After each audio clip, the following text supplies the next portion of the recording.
Welcome back to the Sunny Stampin' Studio. In today's video, I'm going to show you how to do this embossed ornament Christmas card. Why don't we get started? First thing you're going to need is a piece of real red cardstock that's 2 inches by 5.5 inches. I've stuck it down to my grid paper using my Dotto adhesive. I'm now going to need to take an embossing buddy and just run it across the surface of my real red cardstock. Next thing you're going to need is some gold pigment ink. And this is a slow drying ink that allows you to emboss. You're going to need the jumbo handle and a jumbo wheel. And this wheel is called the Sparkle and Shine wheel, and it's from Stampin' Up's Holiday Mini Catalog. Now it's only available to January 4th, so if you fall in love with it like I did, you're going to have to get it before then. Now you're going to need to ink up your wheel. So as you notice, I'm just running my wheel along my ink pad. I'm starting at the bottom and working my way up. And I'm just going to keep doing that a few times until I make sure that all portions of my wheel are inked. Next thing you're going to want to do is just turn your wheel so that you can see the seam of the wheel. Now you want to position the seam of the wheel just before the cardstock because I don't want it to show up on my image.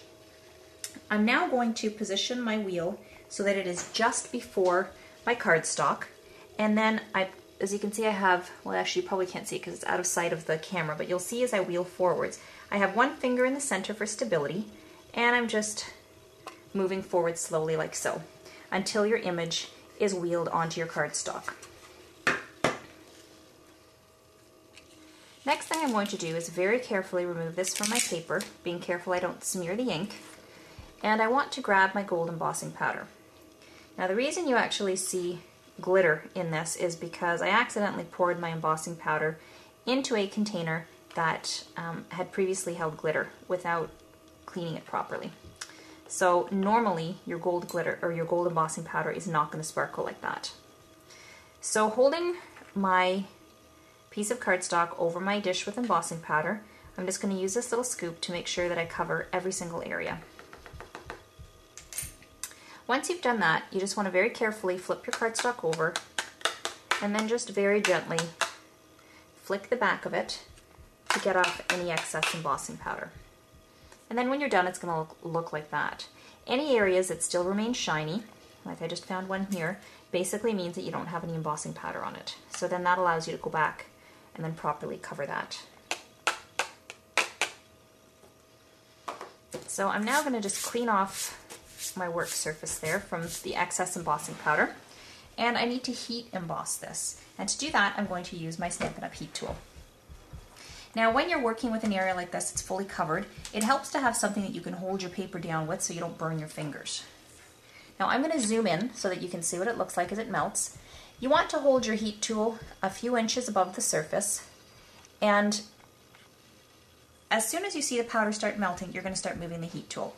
Now it's going to get loud for a moment until I finish heat embossing this.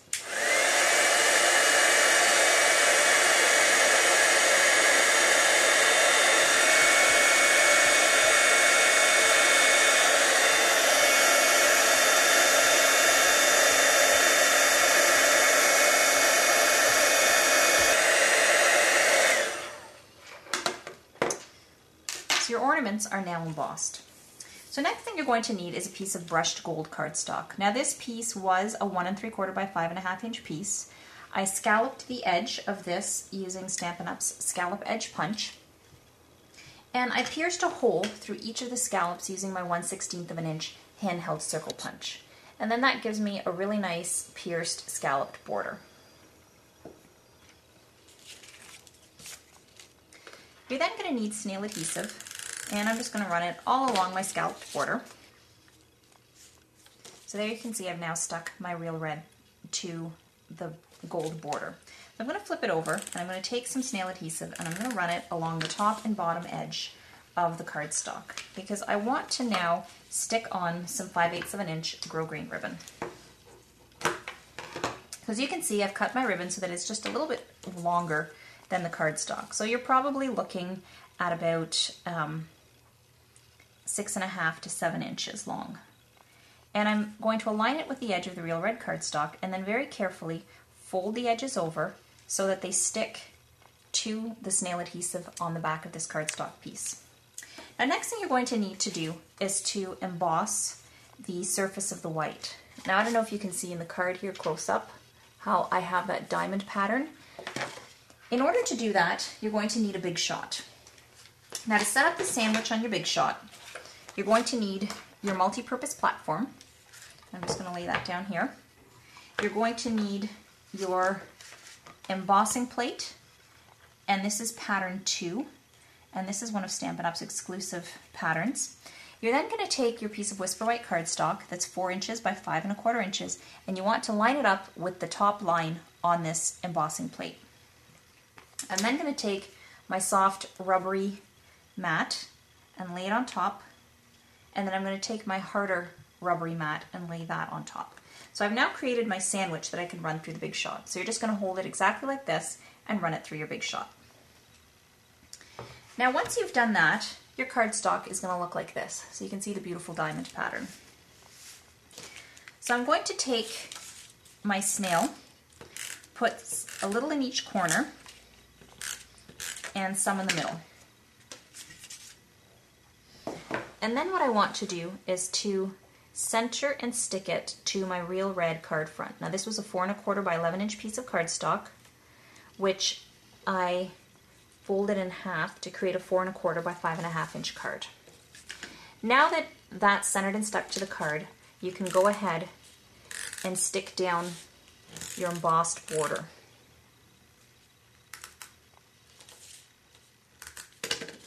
And once again, I'm using snail adhesive. Now I'm going to position my card on my grid paper, just on the lines, and then I want to measure in a little bit more than a 1/4 inch. Now each square is a 1/4 inch, so I'm going about 1.5 squares. And then I'm sticking my border down like so. I now need my ribbon again, and I'm going to cut about a 6-inch piece. I tend to cut more for the big ribbons because it's thicker, it's a little bit harder to get to tie your knot. You need a little bit more to work with. So you can tie either a single or double knot. In this case, I'm just doing a single. So as you can see, I just tied it once. And then you're going to trim it with your scissors on an angle.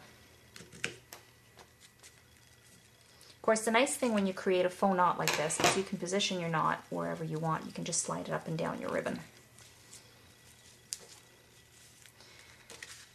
Now for the greeting, I took this greeting from the Christmas Punch Stamp set. It's a level 2 hostess set in the current Stampin' Up! Catalog, and I stamped it in basic black ink and punched it out with my wide oval punch. I also die cut a tag. This was from Stampin' Up's Lots of Tags die, and that's used with the big shot. I'm going to put a Stampin' Dimensional, or 2 Stampin' Dimensionals, onto this tag. And then I want to center, actually before I center and stick, I'm just going to give it a little bit of sponging.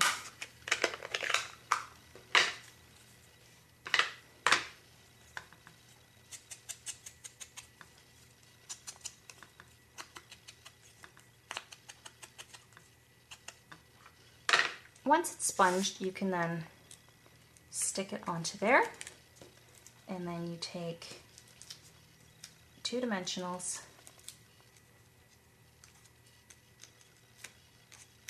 and you can now stick it onto your card. And you're done. Well, I hope you enjoyed this tutorial, and I look forward to stamping with you again.